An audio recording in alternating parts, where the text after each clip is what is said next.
Hello YouTubers, Charles here, kind of doing a little bit of a follow-up video to my earlier Minecart Station from A to Z videos. I have a new design I want to show off.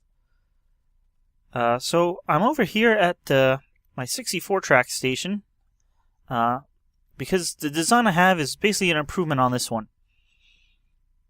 Now, if you recall, the way this station works is we have the two of these spinner selectors here. Each lets you choose one of 8 settings.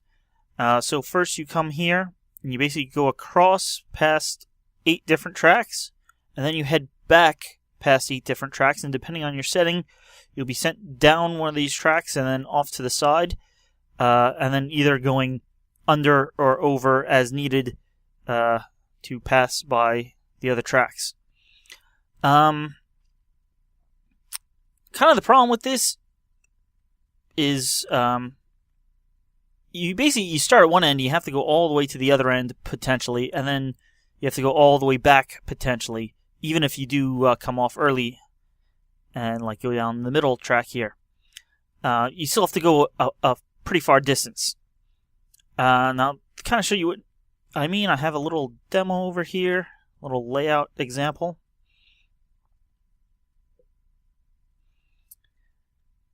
So this is basically a smaller version of that. This only has 4 turnoffs. But basically you start here and you go down one of these 4 lanes here. And then coming off each of those 4 lanes is 4 tracks. And, you start here and you have to go potentially across this whole way and then potentially all the way back. And that kind of takes a while. Additionally, the way this all works out is these all line up, and then later I have to have them kind of jog off to the side so they don't run into each other. So instead of starting in the corner, I figured, well, what happens if I start in the center? And, I did a design based on that, and, it kind of looks something like this. Little brief explanation. So, if we call this, lane 1, lane 2, lane 3, lane 4, I have a little circuit that decides if you're in lane 1 and 2 or in lane 3 and 4, and then sets this curve appropriate. And then, for going back, there's another circuit that does the same thing, and that would set this curve and this curve appropriately. And then it's basically half the distance once you're past those 2. So you only have 2, and then you only have 2 over here. For the full 8 tracks, basically, for the full 64 track, 8 by 8, you really have 7 switches. This last, you have 1, 2, 3, 4, 5, 6, 7. And then, depending on which way you go on the 7th, you're either going down the 7th or the 8th. This is not a switch track. But you basically have 7 switches here, and then 7 switches, traveling this way. For a total of 14 switches, you may have to potentially pass. So, depending on how it's set, you may only go through as few as 2, 1, 2, and then you're out. So, 2 switches you may have to cover, or you may have to cover 14. All the way over this way, and then all the way back to here would be passing 14 switches. So in this little example here, it's 2 and it's 6. 1, 2, 3, and this isn't a switch, and then 1, 2, 3. With this design, the minimum number of switches you have to cross has been increased by 2. Now, you'll always have to cross this one, and then either this one or this one. But the maximum you have to cross has been decreased, nearly cut in half. In this case, it's only 4. 1, 2, 3, and then 4 if you're going out this way.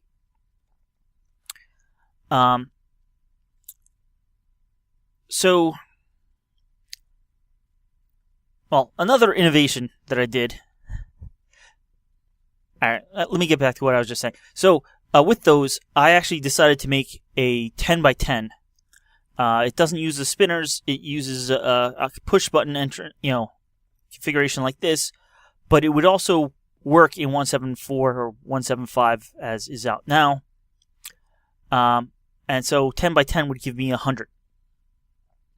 So for the 100, the minimum number of switches or track switches you have to go over is 4, like I said. But the maximum, once you've passed the initial 2, you then have 4 switches here. 1, 2, 3, 4. And then going back, you have 4.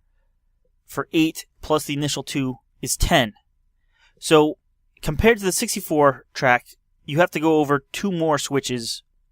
So the minimum is 4, but the maximum is only 10, where the maximum of there is 14. So that's a win. It takes you less time because you're going over less track switches, so you take less time to get out of the station. On top of that,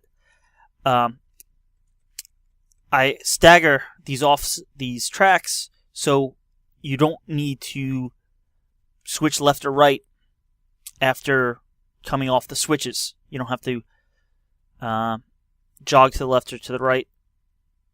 As in here, you see if you come up here, you have to then jog to the right in this case. In this case, it's to the left, to fit in between the existing lines. You don't have a crazy line like that, or like this. So that's another bit of a savings. At least it reduces the complexity a little bit. And then on top of that, all this forward part here, I folded over on top of this part. Basically, in the real build, this is just kind of a schematic version. If you go this way, you go down a lane. If you go this way, you really go sort of up a ramp, and it flips it around and up a little more, so you're on top of this. And I managed to work out to get all these tracks going down to pass under, and then all these tracks go up to pass over these. It does make it slightly taller. It's actually only 1 block taller than that design over there. Let's vital statistics. This arrangement here is 44 blocks by 45 blocks, and it's 11 blocks tall.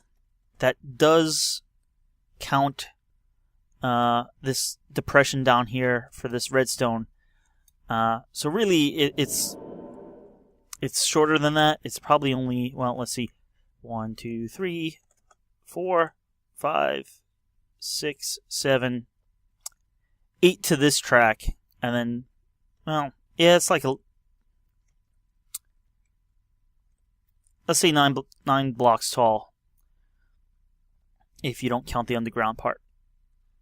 This over here is my 100 track switch, and this is 49 blocks by 50 blocks, so basically 5 blocks wider in each direction horizontally, and it's only 12 blocks tall. So it's only, counting the underground part, which this basically doesn't really have any redstone underground. But so if you want to count that, it's probably, the actual place where the tracks are is about 2 blocks taller, if you don't want to count the underground redstone over there. But it's all push button. We basically have the 10s here. 0, 10, 20, 30, 40, 50, 60, 70, 80, 90. And similar over here. It's not the best display. The last one that's lit up is the chosen one. So that would be track 54. This would be track 51. This would be track 01 or 1. And so here's the initial, and I believe this is off the 10s. Yeah, so I hit 70, you saw that flip to the other side. So basically, 0 through 40 will go to the left, and then 50 through 90 goes to the right. And then immediately you have this, and this will, this is based off the ones place, so 0 through 4 stays on the bottom level like it is right now. Both of these you can see are turning to the bottom level, but then if I click 8 over here, these flip, and now you would be coming up to the upper level. And then it's mostly like the 64 track station, except you can see here we got 4 blocks to this first one, but on this one we go a little further, 6 blocks, so they're offset already and we don't need the little zigzag later. There is, alright, so for where the tracks are, we have 10 tracks on the bottom on this side. I have signs with how they correspond. Basically 0 and 10 start up here. And then up here, 5 and 15 are up here. So basically we have 10 tracks here, 10 tracks here, and same thing on the other side. So that's a total of 40 tracks.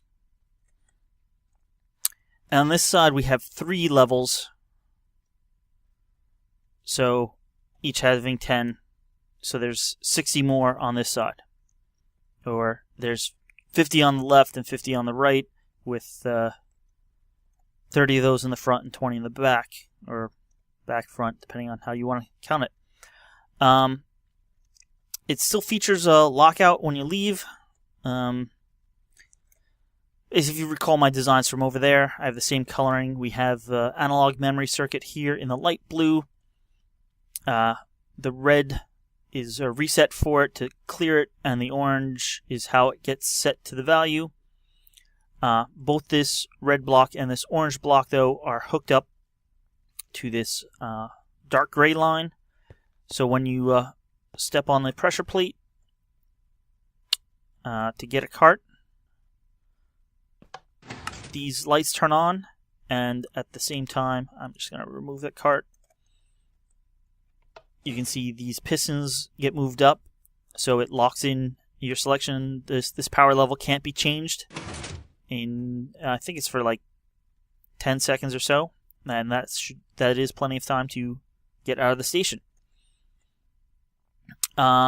So the way it all works is we got a dark blue line here and a cyan line over here, and both of them, this one is kind of split weirdly, but basically part of it we get this to power the main part, and part of it we reduce by 1 and come down here, and that powers the initial turns. The blue line here is also split, but part goes up and part goes down, and this is just normal. Well, normal. This is just analog.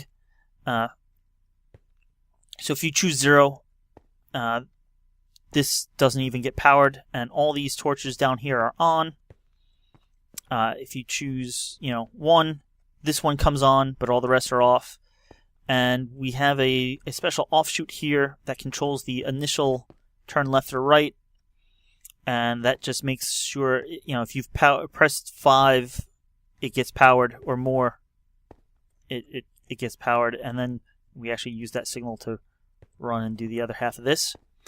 So basically, for the 10s place, if you push 0, you'll come out this way. 1, 2, 3, 4. And then if you push 5 or more, this flips over, and you come over this side. So this is 5, 6, 7, 8, and 9, or 90. And then the top actually is the same way.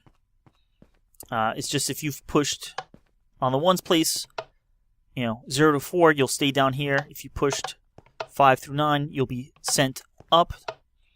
But again, the same thing happens if you come up. You come up these little turns here, and again, that's the 10 or 0, 10, 20, 30, 40. And then if you've pushed 5 or more, you'll be on this side.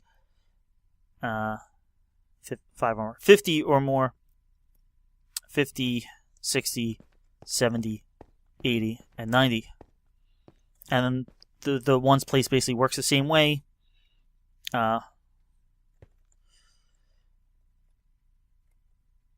Forget exactly how it works. Let's see, ones place will push 0. Yeah, so if you push 0, you'll come all the way out to the end. So, yeah. 0, 1, 2, 3, 4. And if you push 5 or more, you'd be up here. 5, 6, 7, 8, 9. So it's basically 5 blocks wider, 5 blocks longer, a block or 2 higher, depending on how you want to count it. But it has 100 tracks instead of 64 tracks. It does use a lot more repeaters. Maybe not a lot more, several more. I mean, you definitely have more tracks, so you need more repeaters just to get the signal out to the correct switches. But I actually kind of like this one a little more.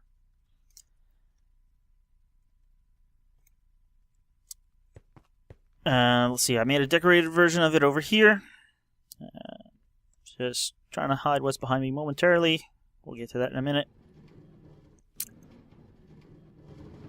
Nice big stairs. Yeah, basically for coming back, if you're down on the bottom floor, you get turned around and come in here, or if you've bottom floor from back there.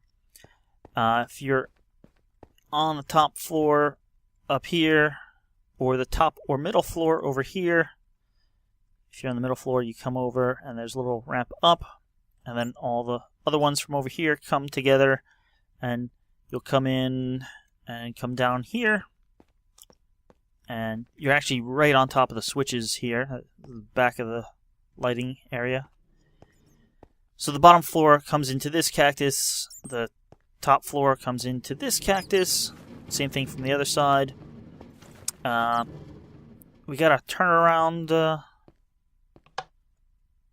Yeah, so if you're riding in the cart, you'll hit the tripwire and be sent forward. Otherwise, it should send you back, although I think there's still the bug. Yeah, still the bug. I got to bug that in the Minecraft bug base. I made a little video about it a few weeks ago. So that's got to get fixed. But if you do get turned around, if this did work and the cart didn't activate the tripwire, the cart would come back and get turned off and put down this track and get automatically recollected. This is just an extra chest here. Both of these feed into the chest, and the chest feeds into the cart dispenser here. We got signs on the wall. Start at 0, 25, 15, 75, and go all the way around. So you can, put 20 Joe's Mine, and build the line out to Joe's Mine. Yeah, so we got the lights all working.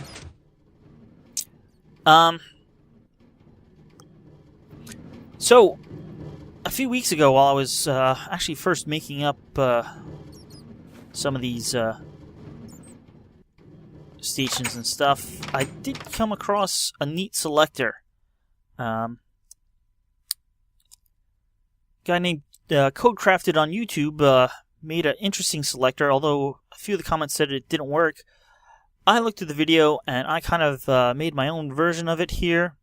I think mine is a little bigger, as in longer, but right now we got this, it's 5 wide, it's 13 tall, I believe. 1, 2, 3, 4, 5, 6, 7, 8, 9, 10, 11, 12, 13. Yep, 13 tall. There's nothing underneath. And it's a push button selector with a actual 7-segment display. So if I mine I have set up like a calculator. Apparently Codecrafted set his up like a phone, which basically would have 1, 2, 3, 4, 5, 6, 7, 8, 9, 0. I have mine set up like a calculator or the number pad on a keyboard, so it's 0, 1, 2, 3, 4, 5, 6, 7, 8, 9, just like the sign says. So I can push 0 here. It takes about a second, but then the display shows 0. You press 1, shows 1, 2, 3, 4, 5, 6, 7, 8, and finally 9.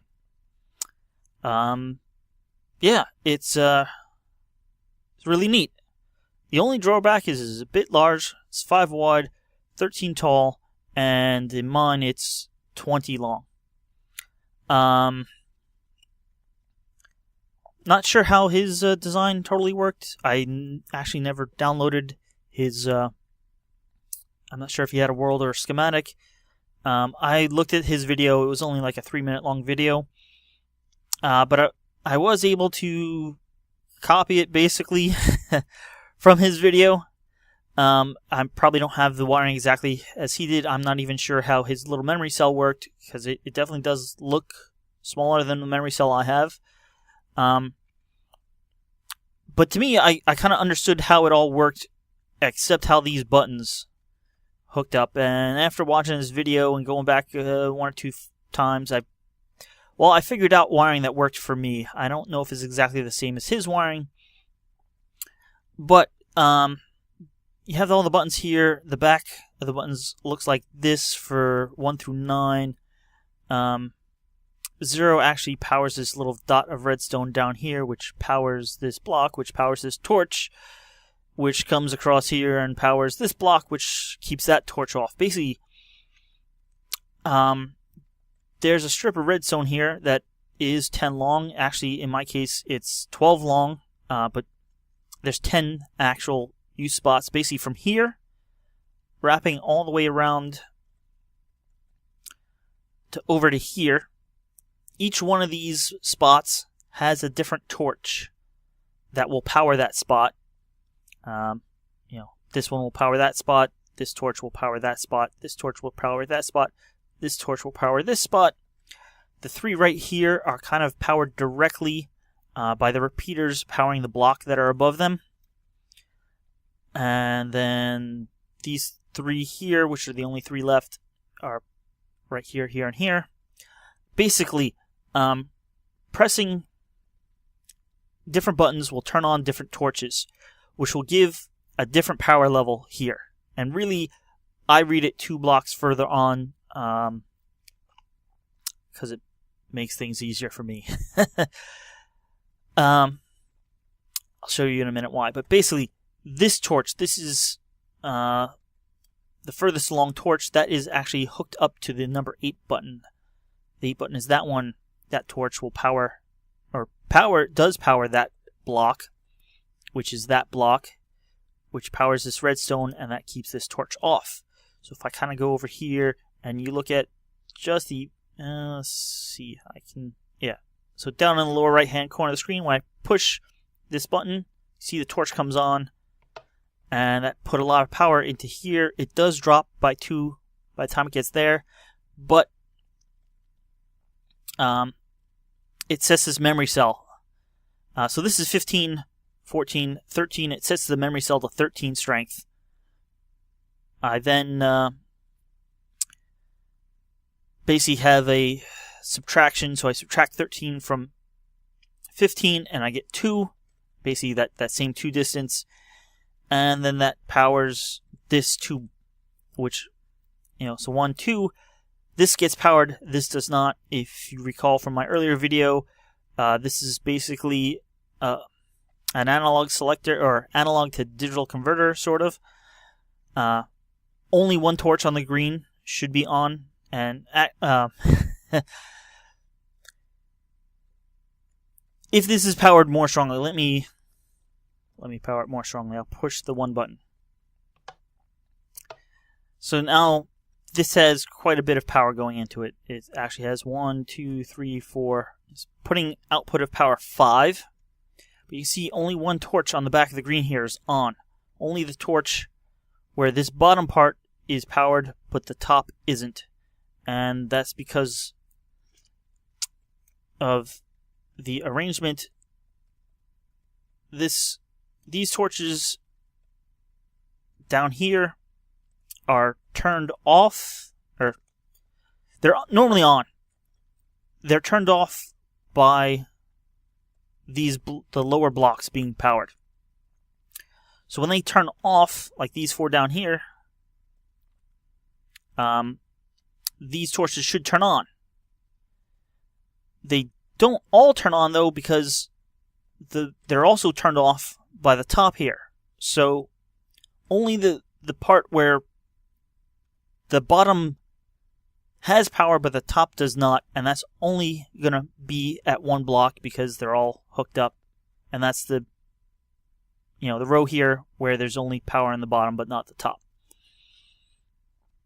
So this basically, no matter which button I press, one of these torches will be on. Now, it's not in number order because of the way these are all hooked up. I actually have the order down here. So for me, it's 8, 7, 4, 1, 2, 3, 0, 6, 9, 5. But once we have, only 1 torch on corresponding to the button we pressed, and this memory cell holds the power so it'll keep on, we don't have to hold the button down or anything. So I do have all these labeled over here. So this gray stone converts which button you pressed to an analog strength. Then we got a memory cell that holds the analog power, and then that goes into this analog to unary coding encoder. That's technically what this is. Only one of these will be on, and that indicates a particular number. In our case, it's not, the numbers aren't in order, but it's just, if this one is on, that means 8 was pressed. The cyan part here is a 7-segment display encoder. This is what's known as a 7-segment display. So if you ever, LCD calculators, the numbers in the calculator are made out of 7 segments of 7 different lines that can turn on and off. So this number 1 here is actually 2 different lines. This is 1 line, and this is another line. Same thing over here. This top part is 1 line, or 1 segment, and this is another segment. So that's 4, and then the final 3 are across the top, across the middle, and across the bottom. The way this is wired up, let me, I'll stick a torch here, but just that, when I stuck the torch, it turned. There we go. And that powered the top as well. Alright, that's only powering that 1 line. And that turns on all 3. The reason that does is because we directly power this one. So not only does that turn on the light, but it powers the block. And so the two lights next to it also come on. So whenever a line turns on here, it's always powering the center block of a segment, but that also powers the one above it, or below it, or left to it and right to it, depending on where it is. So each segment is made out of 3, but they do overlap at the corners and at the center as well. So how does this display work? So basically, there's 7 segments, so we need 7 redstone lines. The blue here is just wiring, it's not any logic. So we got 1, 2, 3 here, and 4, 5, 6, and 7. Basically, this line here is this right lower hand line. The one above it is looks like the center line. This one is the bottom segment. This is the left lower. This is the left upper. This is the right upper. And then this one here is this top center. And basically, so we use torches to get this centered. Because this is exactly 5 wide. Same width as, well, the display plus this border. So just like this one is powered here, we got this one torch is powered. So for this row, if the block is powered, if we want this segment to be lit, we have to put a repeater to carry on the signal. But then there's another torch here. Ooh. And so the next row up, if the torch is here in the center is off and we want this lit up, we need to put a torch to invert the signal again. Let me pick a number. Well, 8 will always... So basically, we have torches or repeaters on the corresponding row, depending on if we want for that number, that particular segment that the row corresponds to be lit up. So 8 has everything lit up. So you can see this first row here is 8. So it has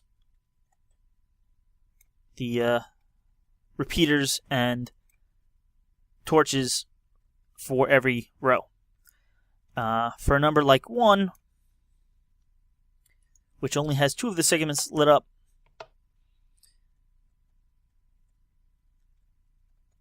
one is that torch. So we have a repeater here for the lower left, nothing here, repeater here for the upper left, but nothing anywhere else. So basically, depending on where you put the repeaters and the torches, will create the proper shapes. So this is 5 wide, 13 by 20. Again, I was inspired by Codecrafted. That's another thing. This is silent. There are no pistons, no dispensers or hoppers. It's all repeaters, torches, and comparators.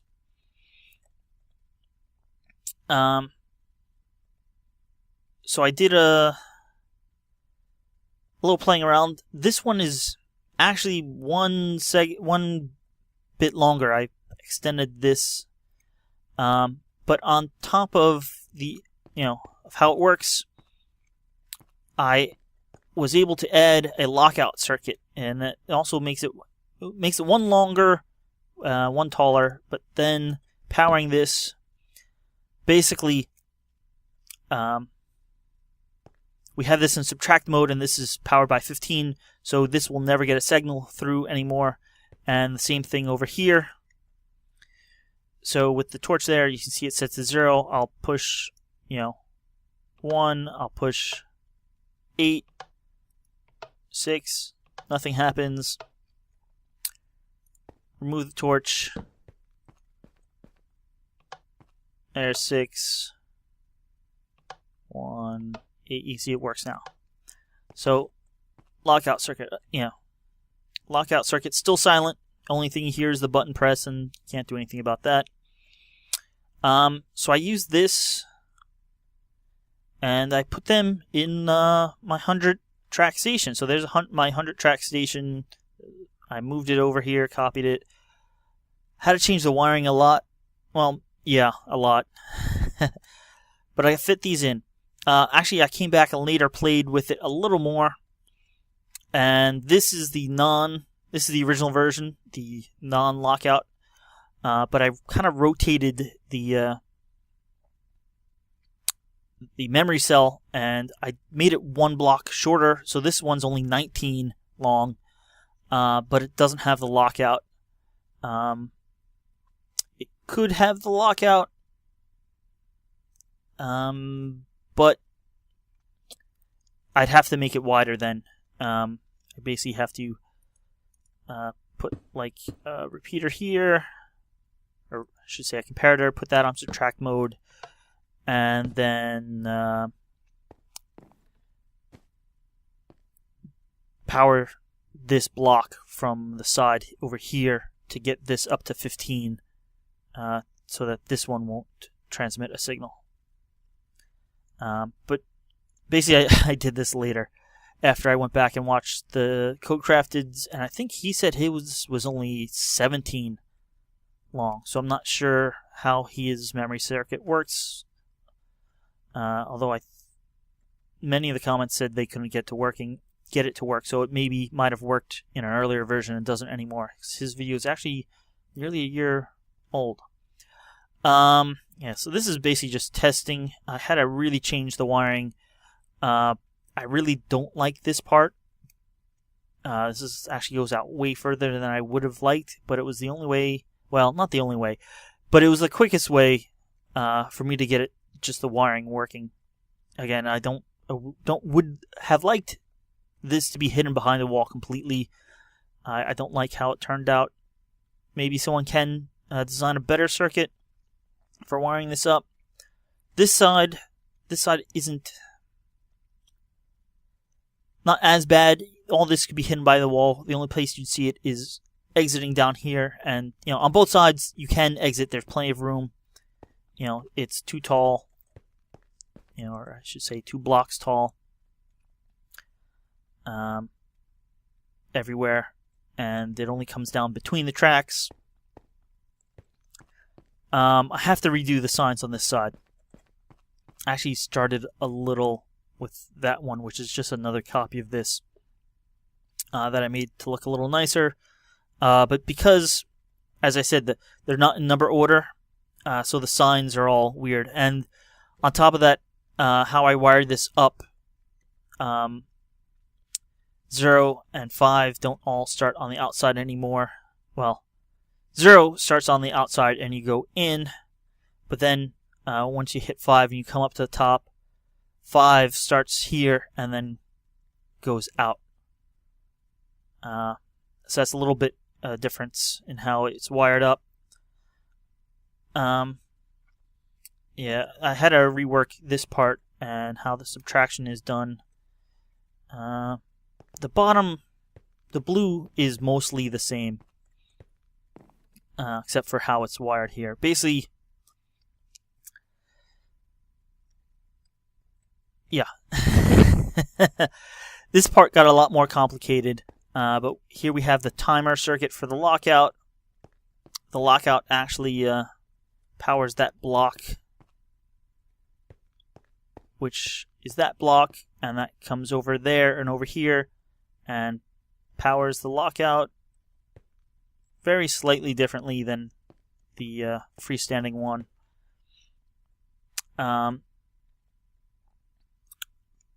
But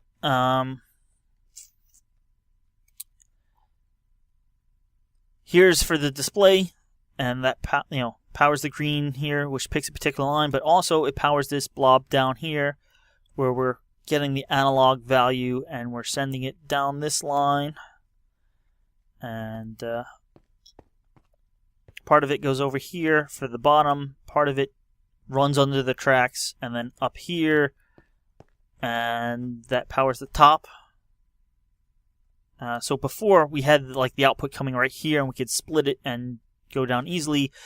Now, it's coming from pretty far away. Similar thing on this side. It's just a little harder to get out. We can't, well, I could have gone underground, but I didn't want to go deeper. Or didn't want to go underground. So we get it from this side, but we have to invert it to get the actual value that we expect. And then that comes over here. And then again, it's kind of split and goes down for the initial staying on this level or going up to the next level. The rest of it comes up here, and then even this is split.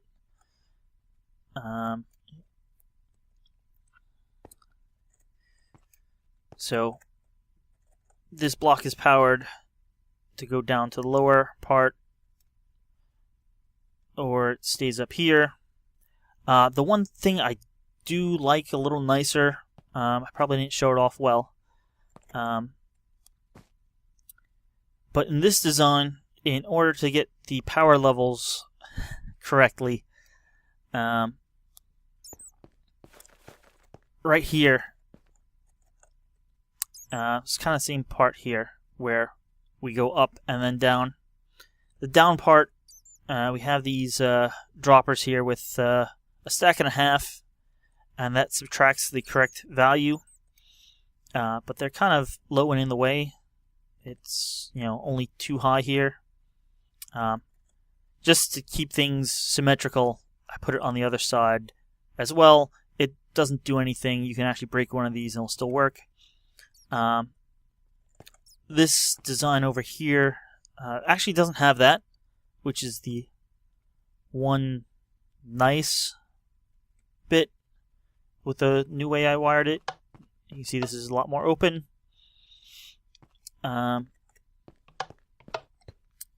Yeah, so I didn't really take the time. I mean, I made a nicer version. Come on. So this is the nicer version. Got some signs, paintings up, but you got your big numbers over here. So again, we got boards with numbers. You can put the destinations on. So you can, this is the other. That's the other difference is for this station. The 10s is on this side and the 1s is on that side. So that's another thing that makes the output different. But let's say I want to go to track 85. 8, you don't even have to wait. 5. There we go. Step on them. Get in.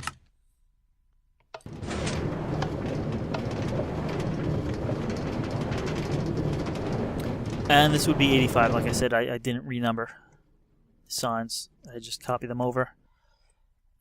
Took a while to get them all placed in the first place, but yeah, 85. You can see that would be the longest trip through this station, and that's relatively quick.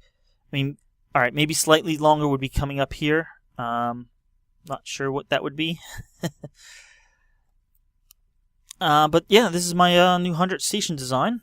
I'll have a new world download. This is well, it's now 14W10B. But yeah, it's the 1.8 pre-release. These should work in 174, 175. Not doing anything special. We're not using the spinners or anything. All this actually should work since, well, maybe not 1.5, but definitely 1.6 and 1.7 should work similarly. Yeah, the only special thing I did is, well, this I actually made it non-special. This is just chiseled quartz, and this is brown clay, I think, just so it looks like off spots. The initial version that I copied over here, I am using the new like granite, but I replace it with quartz or just smooth stone or anything you want. It's not doing anything special for the circuit. Yeah, so that's my 100 track station with, my 100 track station with push buttons, 20 push buttons, either in a line or in a number pad version with a actual 7-segment display showing the number. Thanks for watching. Still looking for any interesting designs for stations that you guys have come across. It doesn't even have to be a big station like this, just like maybe a 4-track station, or just something neat, or something I haven't seen before. Lots of different designs out here. Lots of not so good designs. Lots of designs that I later found much better versions of. These, particularly that was a 3-way station. Someone finds a better way of doing one of these cactus collectors, or makes a reliable lava version that I'd be interested in. You're not gonna go, are you? Yeah. Need to be riding it, but